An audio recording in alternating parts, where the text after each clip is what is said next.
प्रिय विद्यार्थियों, नमस्कार। हम बीए पार्ट 3 के राजनीति विज्ञान विषय में फर्स्ट पेपर पश्चिमी जो राजनीतिक विचारक हैं उनके बारे में अध्ययन कर रहे हैं और उसी क्रम के अनुसार हमने पिछले व्याख्यान में जेरेमी बेंथम के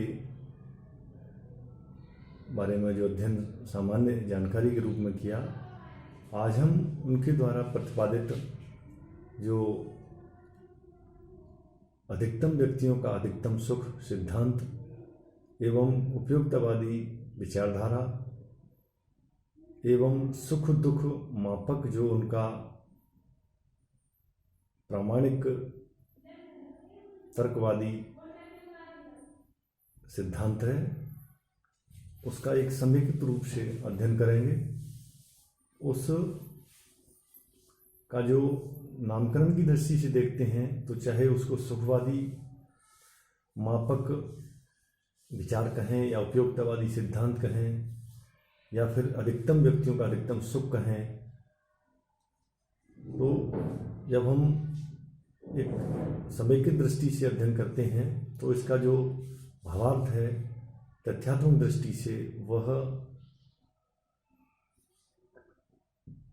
पूरी तरह से आपस में ये सामान्य दृष्टि को अपनाते हुए एक ही विचारधारा से जुड़े हुए सिद्धांत हैं।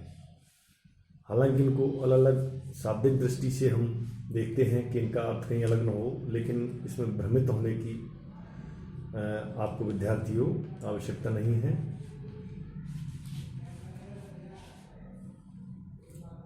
देखिए, अगर प्रश्न इस तरह से आता है कि प्रकृति ने मनुष्य जाति को दो प्रमुख या प्रभुत्वपूर्ण स्वामियों सुख और दुख के अधीन कर रखा है, बेंथम का यह जो विचार है, तो देखिए इसमें सुख दुख की जो बात कही गई है वो अपने आप में एक वैचारिक दृष्टि से महत्वपूर्ण है। चाहे वह इस दृष्टिकोण में आए कि बेंथम के राजनीतिक विचार गुण की अपेक्षा संख्या पर आधारित थे, अगर विवेचना की दृष्टि से आता है तो, या फिर हम कहें कि जेरेमी बेंथम कि प्रसन्नता पीड़ा मापक यंत्र की व्याख्या कीजिए या उसका मूल्यांकन कीजिए, या फिर अधिकतम व्यक्तियों का अधिकतम सुख की बेंथम की जो कंसेप्ट है, अवधारणा है, उससे संबंधित हो, मूल्यांकन करने वाली बात हो, उपयुक्तवाद के प्रमुख तत्वों के परीक्षण की बात हो, इन सब का एक ही आंसर बन सकता है, क्योंकि कोई भी विचारक हो, कोई भी इस तरह का विद्वान हो, उसकी जो मूल थीम होती है वह एक ही होती है। उसके पक्ष पहलू कई तरह से घुमा फिरा के हो सकते हैं, लेकिन उसका जो बेसिक फंडामेंटल कंसेप्ट होता है वह एक पिन पॉइंटेड रास्ते की ओर जाता है। अपनी पुस्तक an introduction to the principles of moral and legislation में वे लिखते हैं कि प्रकृति ने मनुष्य जाति को दो प्रभुत्वपूर्ण स्वामियों के अधीन रखा है। इनमें एक सुख है और दूसरा दुख। किसी भी कार्य को करने से पहले हम यह देखते हैं कि कितना हमें इसमें सुख और कितना हमें इसमें दुख मिलेगा। जिस कार्य को करने से हमें सुख अधिक प्राप्त हो उस कार्य को ही हम करने के लिए मान्य ठहराते हैं। बेंथम की यह मान्यता है कि मनुष्य वही कार्य करता है जिसमें वह अधिकतम सुख को प्राप्ति कर सके। ये सारी बातें मनुष्यों के विचारों एवं कर्तव्य की निश्चितताओं पर निर्धारित रहते हैं और उनको परस्पर नियंत्रित भी करते हैं। दुख की कल्पना मात्र से मनुष्य घबरा जाता है और सुख की आशा मात्र से वह उत्साही होने लगता है, क्योंकि सुख ही अंतिम उसका एक उद्देश्य या गोल रहता है। हरमोन ने इस परिप्रेक्ष्य में कहा है। उपयोगितावाद का सिद्धांत बेंथम के दर्शन का केंद्र बिंदु है। शेष सब बातों का संबंध उसके विस्तार और व्याख्या करने के प्रयोग से है। जेरेमी के विचारों का वर्णन हम निम्न बिंदुओं के आधार पर कर सकते हैं। इसका पहला बिंदु है सुख ही एकमात्र लक्ष्य। एक यहाँ तथ्य मेरी स्मृति में आ रहा है जिसे मैं यहाँ भावसाम्य या तुलनात्मक दृष्टि से बताने की इच्छा रखता हूँ कि सुख ही एकमात्र लक्ष्य। देखिए, इस विचार दृष्टि को बेंथम द्वारा 17वीं सदी में कह दिया गया कि सुख की कितनी आवश्यकता मनुष्य के जीवन में महत्वपूर्ण है। ये सारी चीज़ें सुखवादी या उपयोगितावादी सिद्धांत पर आधारित हैं, लेकिन वर्तमान में हम जब प्रासंगिक दृष्टि से इस विचार को प्रयोगधर्मी दृष्टि से देखते हैं तो एक हमारे भारतीय पड़ोसी राज्य है जिसका नाम है भूटान। तो हम देख सकते हैं कि भूटान की जो वर्तमान में संचालित राजनीतिक व्यवस्था है या संसदीय वहाँ की मोनार्किकल प्रणाली है, उसमें उन्होंने राज्य को प्रमुख रूप से इस ध्येय की दृष्टि से निष्पादित करने, उसको क्रियान्वित करने हेतु सुनिश्चित करने का एक प्रावधान किया है, जिसके अंतर्गत वह ग्रॉस नेशनल हैप्पीनेस या जिसको हम कहेंगे सकल राष्ट्रीय सुख के माध्यम से वह इस जिम्मेदारी को पूर्ण निर्वहन करने की क्षमता रखने के लिए तैयार है और उसके द्वारा इसे बखूबी अच्छी तरह से संचालित भी किया जा रहा है कि उस राज्य की या उस राष्ट्र की यह जिम्मेदारी है।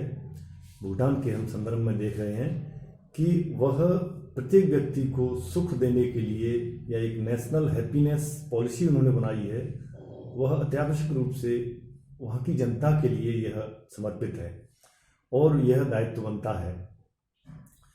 हालांकि यह सारा जो कंसेप्ट है ये परस्पर सरकारी तंत्र एवं जनता के परस्पर सहयोग पर आधारित ही चलता है, लेकिन कर्तव्य की दृष्टि से देखें या अधिकारों की दृष्टि से देखें तो वहाँ पर सकल जो राष्ट्रीय सुख की बात है वह जनता के सीधे सीधे प्रत्यक्ष लाभ के माध्यम से या उन्हें किसी भी प्रकार की इस तरह की दुख की समस्या या घड़ी से दूर रहने के लिए ऐसा माहौल तैयार करना, ऐसी विकासवादी जो तकनीकी हैं उनको प्रयोग में लेना कि जिनके माध्यम से वह अपने आप को विकसित या विकासशील स्थिति की ओर ले जाए एवं अन्य जो व्यवस्था हैं उनको भी इससे एक ऐसा उदाहरण प्रस्तुत हो कि वह उसे प्रशंसा करने योग्य माने। तो हम देखते हैं कि इसी संदर्भ में सुख ही एकमात्र लक्ष्य। बेंथम ने माना है कि सुख ही मनुष्यों का एकमात्र लक्ष्य है। मनुष्य सुख चाहने वाला, दुख से बचने वाला प्राणी है। प्रत्येक सुख की प्राप्ति तथा दुख से बचने के कारण करता है। बेंथम अगर मानते हैं कि मनुष्य को झूठ बोलने में सुख प्राप्त होता है तो इसमें कोई बुराई नहीं है। डायल ने सत्य लिखा है कि बेंथम ने सुख कार्यों का लक्ष्य ही विचारों में बताया है। अधिकतम व्यक्तियों का अधिकतम सुख। बेंथम ने अधिकतम व्यक्तियों के अधिकतम सुख की धारणा को राजनीति के सिद्धांत के रूप में प्रतिपादित किया। जेरेमी तथा अन्य उपयोगितावादियों के द्वारा राज्य की एक कल्याणकारी संस्था है और राज्य की उपयोगिता को अधिक से अधिक व्यक्तियों की प्रसन्नता के आधार पर न्याय संगत समझा जाता है। हम राज्य की आज्ञा पालन की उपयोगिता के आधार पर करते हैं, अर्थात राज्य की आज्ञा पालन से पूर्व हम यह देखते हैं कि राज्य किसी कार्य से अधिकतम लोगों को सुख प्राप्त होता है या नहीं।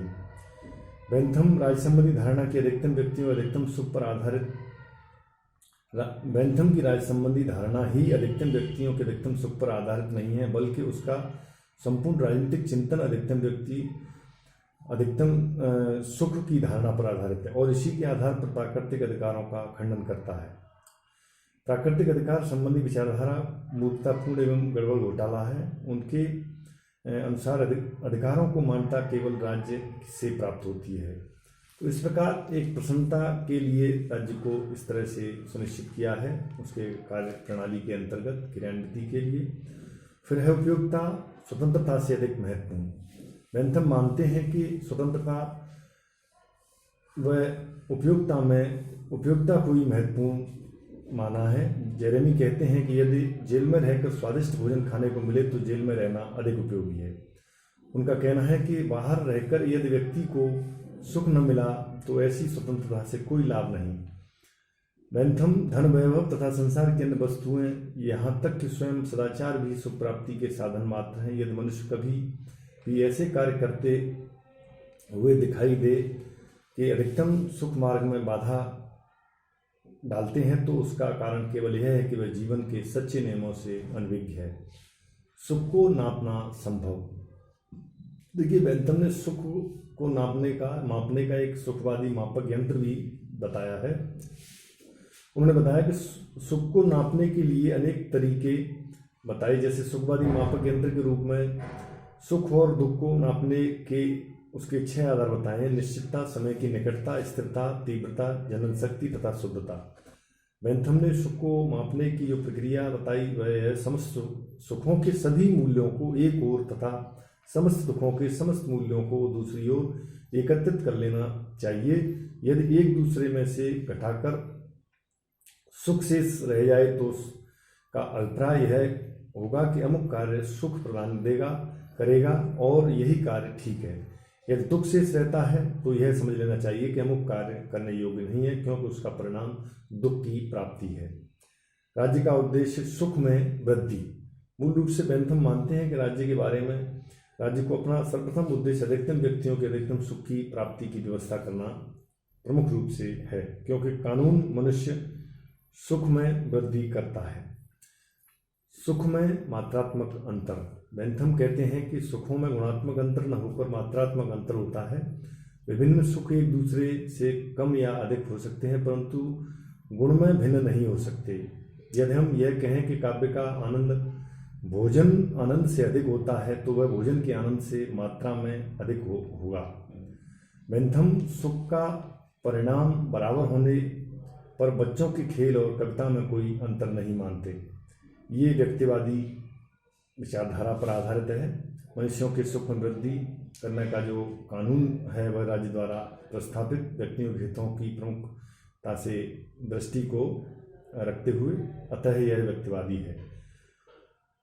उद्देश्य की अपेक्षा परिणाम इसका जो महत्वपूर्ण है। बेंथम कार्यों के उद्देश्य की अपेक्षा परिणाम को महत्वपूर्ण मानते हैं। कोई कार्य किस उद्देश्य से किया जा रहा है इसका कोई महत्व नहीं, बल्कि उसके महत्व की चीज तो उसका परिणाम है।